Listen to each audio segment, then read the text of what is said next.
함께 나눌 말씀의 제목은 염려를 주님께 맡기십시오. 그러니까 왜 염려를 하지 말아야 할까라는 제목으로 우리 함께 은혜 받고자 합니다. 우리가 맨 처음에 불렀던 찬송이 이 찬송입니다. 마음속에 근심 있는 사람. 찬송가 484장이에요. 가사가 이렇잖아요. 마음속에 근심 있는 사람 주 예수 앞에 다 아뢰어라.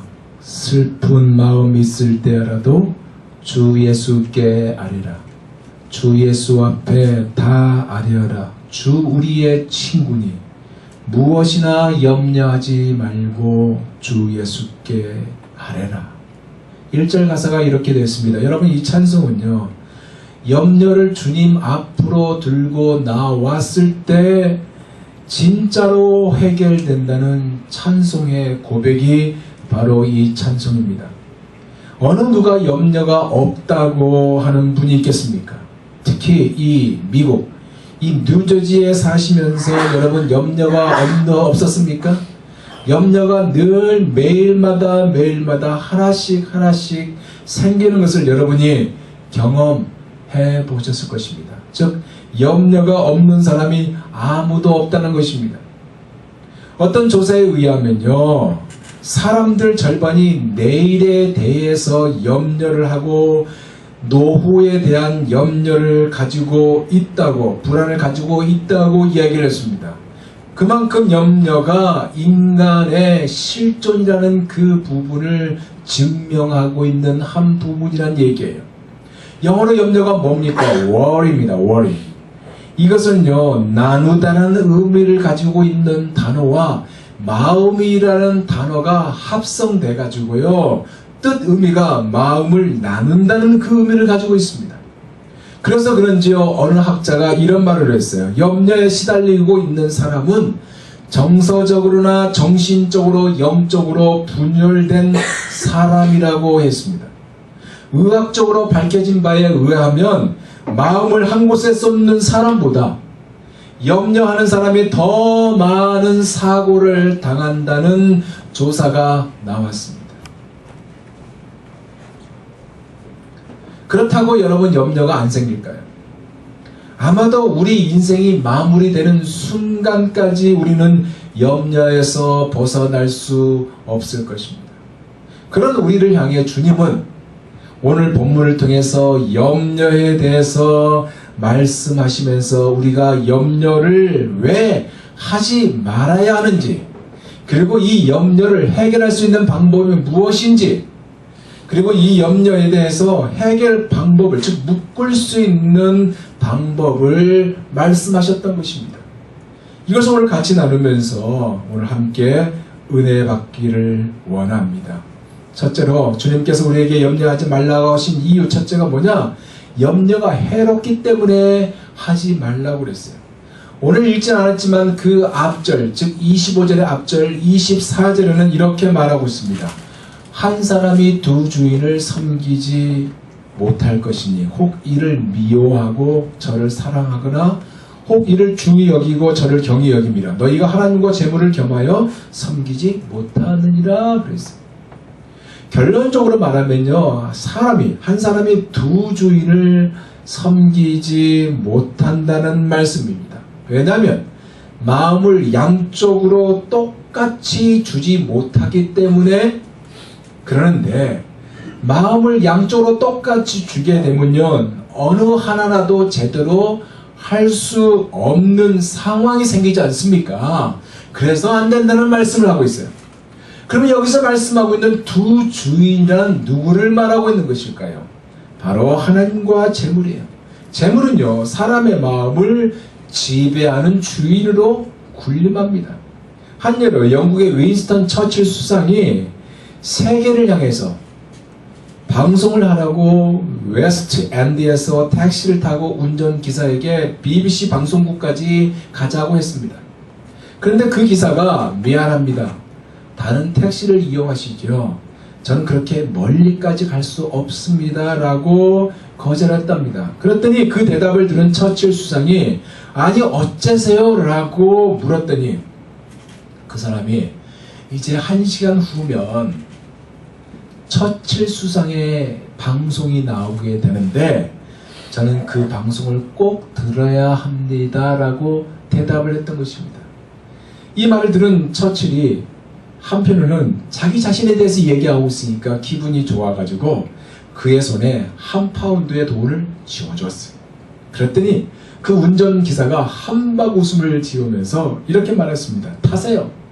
처칠인지 개칠인지 나는 돈부터 벌어야겠습니다 라고 말을 한 거예요. 이것이 인간이에요, 여러분. 이것이 우리의 모습이라고 할 수 있어요. 그런데 이것은요, 인간의 마음속에 늘 빛을 쫓고 어둠을 심어줘요.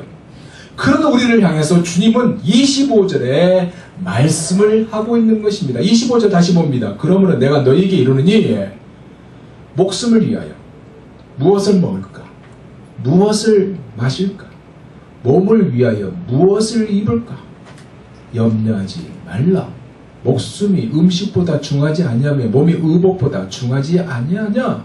무슨 의미냐면요, 부자나 가난한 자나 돈에 마음을 두기 시작하면 염려의 종이 되어버리고 결국 해로운 자리에 머물기 때문에 하지 말라고 하신 것입니다.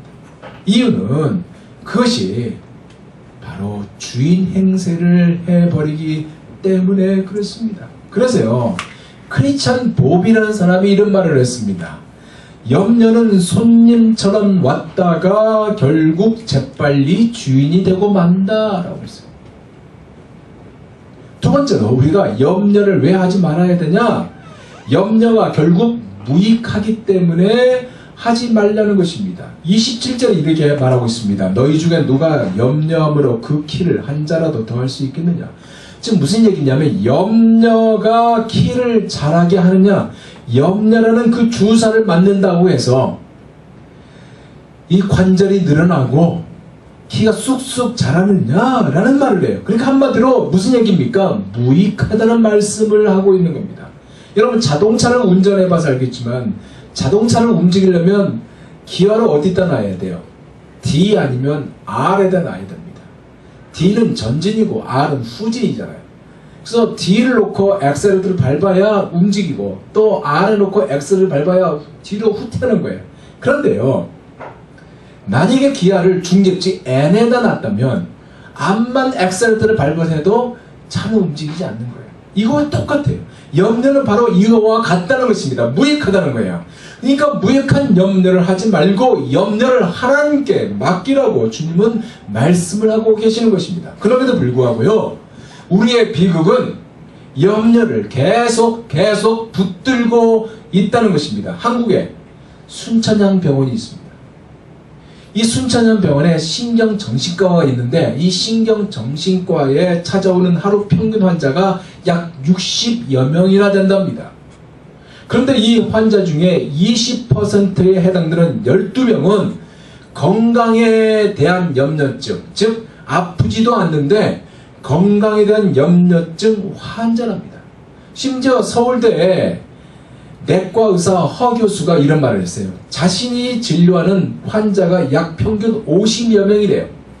그런데 이 50여 명 중에 10명에서 30명, 10명에서 30명 정도가 전혀 병이 없는데도 불구하고 건강에 대한 지나친 염려 때문에 자신을 찾아온다는 것입니다.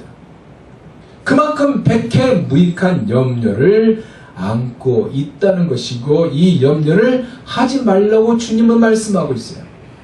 또 주님께서 왜 우리로 하여금 염려를 하지 말라고 했냐면 세 번째로 염려는 어리석기 때문에 하지 말라고 그렇게 하신 것입니다. 34절입니다. 그러므로 내일 일을 위하여 염려하지 말라. 내일 일은 내일을 염려할 것이요 한낮의 괴로움은 그날의 족하니라. 앨리스테어 맥클린이라는 학자가 있습니다. 그가 이런 말을 했어요. 미래에 대한 염려는 노력의 낭비이다. 실제로 미래는 우리가 두려워하는 것처럼 나쁠 때가 별로 없다고 해도 좋다라고 말을 했습니다. 그런데 여러분, 지금 이 맥클린 교수가 말한 것은 미래에 대해서 염려할 필요가 없다는 말을 풀이한 거거든요. 그럼에도 불구하고 맥클린보다 이미 주님은요, 내일 일에 대해서 염려하지 말라고 지금 이렇게 34절에 말씀하고 있는 거고, 맥클린은 여기에 대해서 자기의 생각을 덧붙인 것 뿐이에요. 여러분, 무엇을 가리켜서 내일이라고 그래요?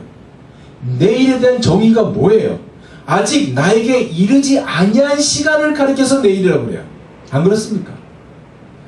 한마디로 내 것도 아님을 가지고 내일이라고 그러고요, 아직 나에게 오지 아니한 것을 가리켜서 내일이라고 그럽니다.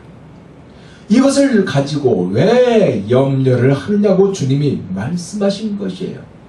그럼에도 불구하고 우리는 이것을 계속적으로 안고 있다는 것이 또한 비극입니다. 아주 먼 옛날에 시계를 조립하는데 사용되기를 기다리는 시계추 하나가 있었대요. 그 시계추는요, 자기와 함께 일을 하게 될 큰 톱니바퀴들이 모두 달아서 더 이상 쓸 수 없게 되려면 얼마나 지나야 하는지 스스로 계산을 해보았답니다.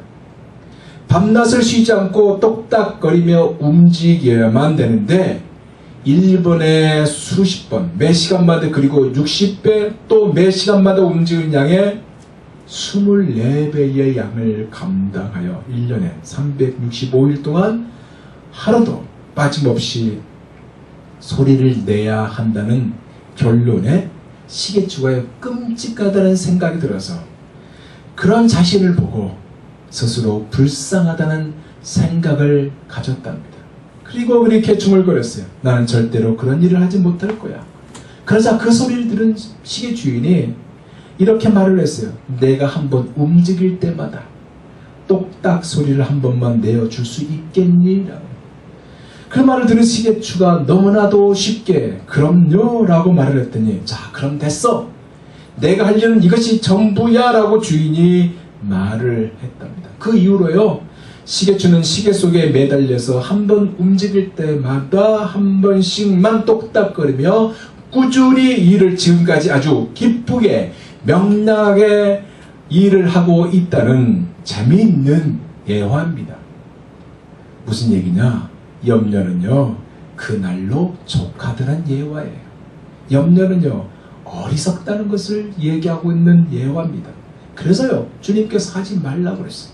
그렇다면 이렇게 염려가 우리에게 늘 엄습해오고, 이렇게 우리가 늘 해마다 매 시간마다 때에 따라서 염려를 하게 되는데, 이 염려를 어떻게 묶어 놓을 수 있을까요? 주님께서 오늘 본문에서 말씀하고 있는데, 그 해답이 어떤 해답이냐? 믿음에 있습니다. 이 믿음은요, 주님께서 오늘 본문에 세 가지로 소개하고 있습니다. 그 첫째가 하물며 너희일까 보냐 믿음입니다. 26절을 봅니다. 공중의 새를 보라. 심지도 않고 거두지도 않고 창고에 모아들이지도 아니하되 너희 하늘 아버지께서 기르시나니 너는 이것들보다 귀하지 아니하냐? 라고 말문을 주님께서 이어섰어요. 무슨 얘기냐면 우리가 너무나 귀한 존재라고 말씀하고 있는 것입니다. 그리고 주님께서는 28절로 이어서 말씀하십니다. 또 너희가 어찌 의복을 위하여 염려하느냐? 들의 백합화가 어떻게 자라는가 생각하여 보라. 수고도 아니하고 길쌈도 아니하느니라. 뿐만 아니라 주님은 계속적으로 30절 말씀으로 매듭을 짓고 있는데요, 30절이 같이 읽어봅니다. 시작. 오늘 있다가 내일 아궁이에 던져지는 들풀도 하나님이 이렇게 입히시거든 하물며 너희일까 보냐 믿음이 작은 자들아. 이렇게 들풀과 공중에 나는 새와 들의 백합화도 입히시는데, 먹이시는데 하물며 여러분을 그냥 내버려 두시겠냐는 말씀을 하고 있어요. 사랑하는 성도 여러분, 여러분이 누구예요? 여러분이 남입니까? 여러분이 하나님의 자녀예요. 예수 그리스도 우리 주님의 핏값으로 구원을 얻은 자가 바로 여러분입니다. 영원히 죽을 수밖에 없는 존재였지만 예수 그리스도로 말미암아 구원을 얻은 자, 여러분의 이름이 하늘날 생명책에 기록되게 하고 하나님의 사랑과 은혜를 받게 하는 여러분이라는 겁니다. 아멘입니까? 그런 여러분을 하나님이 내버려 두시겠냐는 얘기예요. 그럼에도 불구하고 우리는 염려 때문에 낭망하고 있어요. 그럼 우리를 향해서 주님의 시편 42편 11절 이렇게 말합니다. 내 영혼아 내가 어찌하여 낙심하며 어찌하여 내 속에서 불안해하는가? 너는 하나님께 소망을 두라. 나는 그가 나타나 도우심으로 말미암아 내 하나님을 여전히 찬송하리로다 그랬어요. 이것을 믿는 여러분 모두가 되시길 예수 그리스도 이름으로 축원드립니다. 체이스터 목사님이라고 계세요. 인터넷에 여러분 새롭게 하소서라는 CBS 방송 새롭게 하소서 그 프로에 체에스더 목사님이라고 검색을 쳐보면 그분의 간증이 쫙 나옵니다. 은혜로운 간증이에요. 언제 한번 여러분이 들어보시길 바랍니다. 이분이요 깡통 들고 밥을 얻어먹던 60년대 한국에서요 거지로 생활을 시작했던 자입니다. 그리고 3번이나 자살을 시도했을 정도로 절망에 빠졌던 자가 이 사람이고 자신의 파란만장한 생애였지만 하나님은 그런 자신을 내버려 두지 않으셨고 하나님의 사랑으로 결국 신데렐라의 복을 주셨다고 그가 방송에서 간증을 했습니다.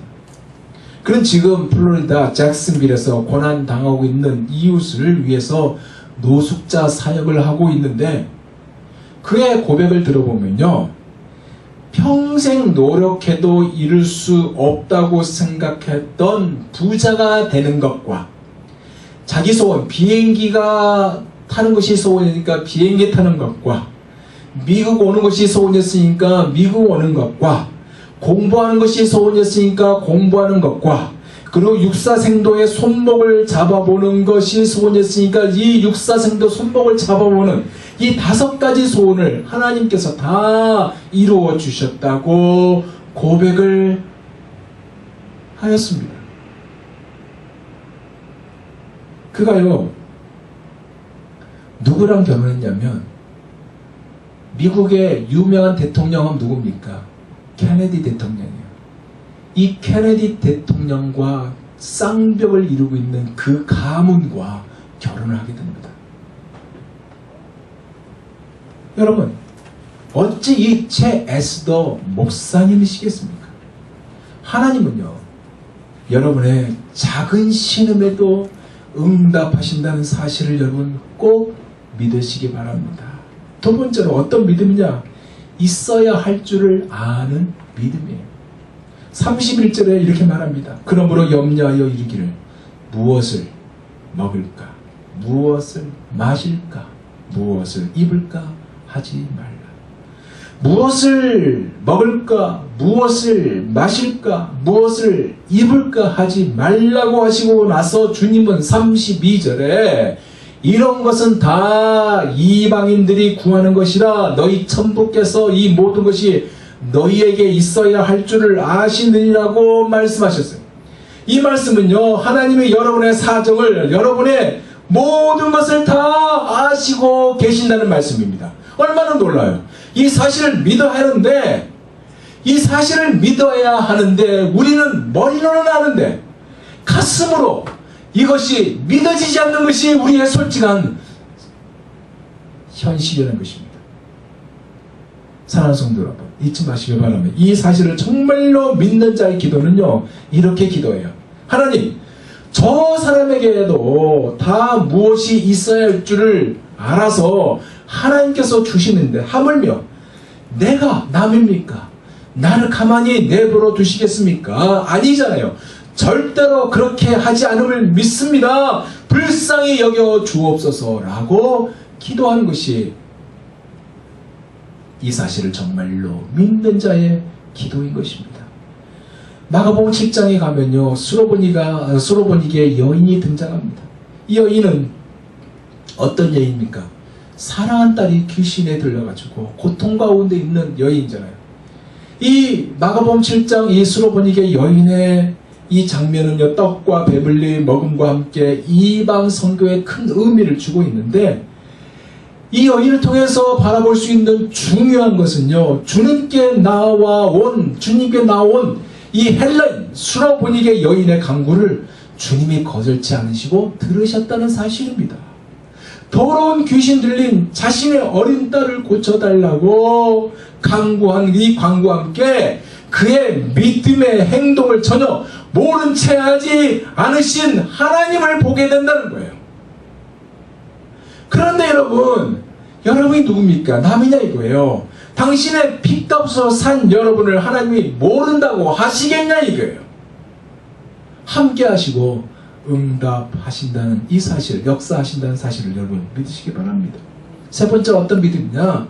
이 모든 것을 더하시리라 믿음이에요. 33절은 우리가 너무나 잘 아는 말씀이에요. 우리 다 같이 한 목소리를 읽어봅니다. 너희는 먼저 그의 나라와 그의 의를 구하라. 그리하면 이 모든 것을 너희에게 더하시리라. 우리가 눈 감고도 외울 수 있고 수없이 들었던 말씀이에요. 잘 아는 말씀이에요. 그런데 주님은 왜 여기 부분에서 이 말씀을 했을까요? 주님께서 말씀하신 이유가 있거든요. 왜 말씀하셨어요? 그것은요, 우리가 하나님의 나라와 그 의를 구하면 때를 따라 필요한 것을 주신다는 말씀이에요. 아울러 이 말씀은요, 예수님을 나의 구주로 고백하고 믿는 것이 포함되어 있고요. 그리고 이 말씀은요, 바쁜 이 미국 삶 속에서 여러분이 일을 하면서, 여러분이 공부를 하면서 정말 얼마나 힘든 가운데 보냅니까? 잠을 또 자지 못하는 가운데 얼마나 힘든 가운데 보내요. 그 힘든 가운데 보냄에도 불구하고 주일날 예배에 나와서 시간을 내서 예배하고 경배하고 주님의 이름을 높이고 찬양하고, 특별히 우리 사랑의 교회, 열악한 이 교회의 성도로서 섬기고 봉사하는 것이, 이거 다 먼저 그 나라와 그 의를 구하는 것이 다 포함된다는 말씀이에요. 예배가 너무 소중해요. 그래서 들판에 나오고 싶은 유혹이 있습니다. 다른 데 가고 싶은 유혹이 있어요. 근데 그걸 거절하고 함께 모여 예배하며 교회를 위해서, 주님을 위해서 섬기는 이 생활 자체와 행동이 하나님의 나라를 구하는 것이라는 얘기예요. 제가 엊그제 들은 얘기입니다. LA 어느 교회에 대한 이야기입니다. 큰 교회예요. 이번에 월드컵 기간에 예배 시간과 한국 축구 시간이 맞물려 있잖아요. 우리는 오후 3시에 축구했지만 LA는 12시에 축구를 했던 거예요. 아마도 한국이 경기하는 날일 겁니다. 이날 교회 예배 드리는 인원 출석이 평상시보다 반으로 뚝 떨어졌대요. 중진들도 안 나왔대요. 또 어떤 교회는요, 예배를 드리고 있습니다. 동일한 시간에 예배를 드리는데 다른 방에다가 월드컵 중계를 틀어놔가지고 왔다 갔다 하도록 만들었대요.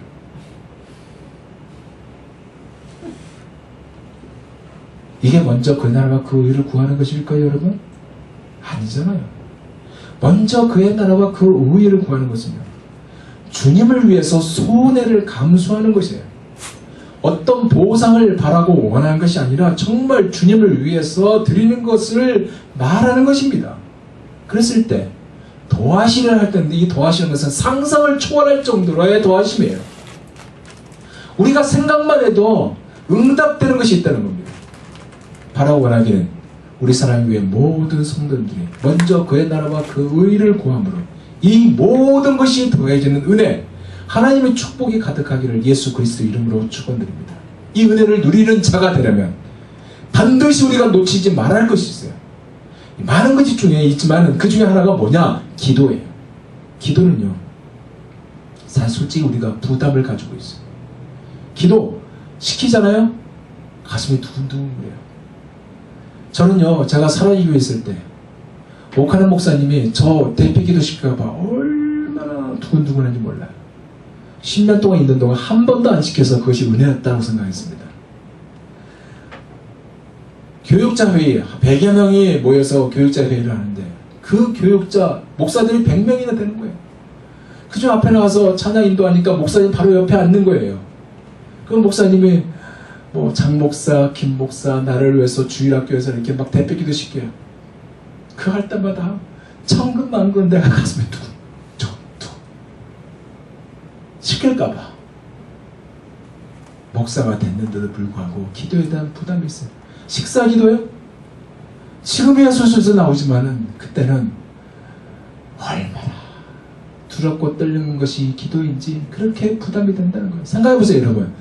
만약 예수님이 여러분에게 아무개야 기도 좀 해보렴 할 때 여러분 어떤 마음으로 임하시겠습니까? 솔직히 기도가 그렇게 부담된다는 거예요. 그런데 여러분 잊지 마시기 바랍니다. 우리 주님은요, 여러분의 작은 소리까지 거친 기도를 할지라도, 여러분이 어떤 세련된 기도가 아니더라도, 그냥 우리가 마실에 가서 이야기하는 기도를 할지라도 그 작은 소리까지 듣고 계신다는 사실을 여러분 믿으시기 바랍니다. 저희 교회가요, 저쪽에 있다 이쪽으로 왔죠. 여기 왔어요. 여기 와서 란TV도 걱정되고 있는데 하나님이 그 방법을 해결하시는데 기가 막혀요. 이 십자가하고 강대상이요, 어떻게 구한지 아세요 여러분? 아들이 다솜이가 인터넷에서 크리스탈을 찾았어요. 최하가, 작은 그 최하가 600불 이상이에요. 이 600불을 어떻게 감당해? 그래서 다솜이는 이걸 한번 구해보려고 막 설치하길래 제가 멈춰라, 기도하자. 이틀 기도했어요. 하나님, 우리 예배당 옮겼는데 강대상하고요, 십자가 필요하지 않습니까? 하나님 주세요. 이 교회 당신이 교회잖아요. 하나님 주세요. 이틀 동안 기도했어요. 그런데요, 하나님이 어떻게 역사한지 아세요? 저한테 기타를 배우는 어느 교회 사모님이 계십니다. 그 사모님이 예배당 딱 들어왔어요. 들어와서 좋네요. 좋아요. 딱 보더니 강대상이 없고 저 보면대 놓고 있었잖아요. 마이크하고. 십자가 또 그냥 저쪽 방에 있는 조그만 카톨릭 같은 컬러에 있었잖아요. 딱 보더니 목사님, 강대상하고 십자가만 있으면 되겠네? 딱 그래요. 예. 그 내가 줄게. 내가 줄게. 나한테 있어요. 저도 교회 15년 했는데 교회를 잠시 접었고 이 미국 사람이 만든 거래요. 그리고 깨끗하게 쓰고 저한테 준 겁니다. 하나님 앞에 드린 건데 저희가 쓴 거나 목사님이 쓴 거나 동일하게 하나님께 드리는 거 아닙니까? 그러면서 하나님이 역사하신 거예요. 작은 소리, 하나님 내가 강대상하고 십자가 필요합니다 하고 기도했더니 응답하셨어요. 여러분의 작은 소리는 하나님이 거절하시겠냐 이거예요. 우리가 기도 세련되지 않았다고요? 우리 기도가 거치다고요? 그럼에도 불구하고 하나님은 응답하신다는 사실을 믿으시기 바랍니다. 그런데 우리는 기도에 대한 부담이 있어요. 이거 아십니까 여러분? 우리에게 늘 사용되는 스마트폰이 있습니다. 이 스마트폰은 우리에게 늘 가까이 있어요. 오히려 기도보다 더 가까이 있는 것이 스마트폰일 겁니다. 이 스마트폰보다 기도가 더 좋다는 사실을 여러분 믿으시기 바랍니다. 왜냐하면 기도는요, 스마트폰이 개선을 할 때 아마 무료로 주는 시간이 200분하고 300분 정도가 되는지 모르겠어요. 그 정도밖에 안 줘요. 그러나 기도를 한번 개선하면 평생 무료 통하기 때문에 스마트폰보다 좋은 것이 기도예요. 또한요, 기도는요, 스마트폰보다 좋은데 스마트폰은 환경에 따라서 좌우돼요. 중계기가 있느냐 없느냐에 따라서 내가 T모빌이냐 뭐 AT&T냐 아니면 내가 버라이즌이냐 따라서 그 성능이 좌우되지만 기도는요,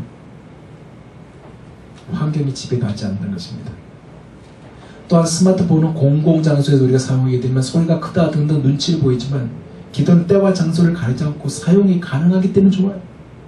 중요한 것은 스마트폰의 사용 내역은 내가 얼마 썼는지, 몇 분 썼는지, 뭐와 누구랑 했는지 다 통신해서 남지만 기도는요, 여러분이 기도를 했을 때 이 기도의 사용 내역은 하늘나라 책에 남다는 사실 때문에 너무나 좋은 겁니다. 그리고 스마트폰으로 한 사람밖에 통화 못해요. 그렇지만 기도는요, 원하는 수많은 사람들끼리 중보 기도하면서 전 세계 모든 사람들끼리 한 가지 가지고 기도할 수 있기 때문에 너무나 좋습니다. 그리고 스마트폰은요, 안 받잖아요? 문자 보냈는데 안 받잖아요? 그러면 쓸데없는 상상을 하게 돼요. 이 사람이 나를 씹는다 뭐 등등 쓸데없는 상상을 일으키지만 우리가 기도할 때 침묵은요, 오히려 주님이 알아서 접수하기 때문에 너무나 좋습니다.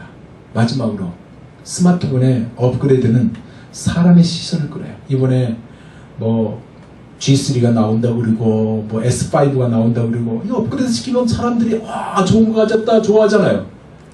그렇지만 기도의 업그레이드는 하나님의 시선을 끈다는 사실입니다. 여러분들이 이 은혜의 주인공이 다 됐으면 좋겠어요. 이제 말씀을 맺겠습니다. 조지 밀러 목사님이 이런 말을 했어요. 믿음의 시작은 염려의 끝이요, 염려의 시작은 믿음의 끝이다. 그러므로 염려하느냐? 믿음이 죽는다. 믿음을 가지고 있느냐?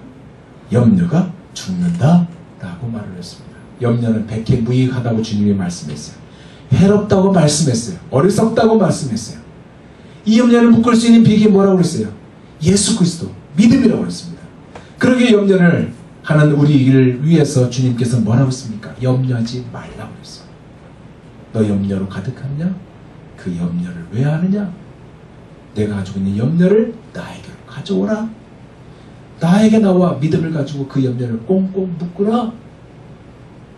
그렇게 말씀하셨던 것입니다. 그러기에 염려를 주님께 들고 나와 묶으시는 여러분, 그리고 여러분을 보호해 주시고 하나님 앞으로 나와 기도함으로 은혜의 역사를 다시 한번 새롭게 쓰는 여러분 모두, 우리 사랑의 모든 성도님들 다 되시기를 예수 그리스도 이름으로 축원드립니다. 그렇게 하는 자 주님께서 이사야서 41장 10절의 말씀으로 위로하시고 함께 하신다는 사실을 믿으시기 바랍니다. 두려워하지 말라, 내가 너와 함께합니다. 놀라지 말라, 나는 내 하나님이 됨이라. 내가 너를 굳세게 하리라. 참으로 너를 도와주리라. 참으로 나의 의로운 오른손으로 너를 붙들리라. 아멘. 기도하겠습니다.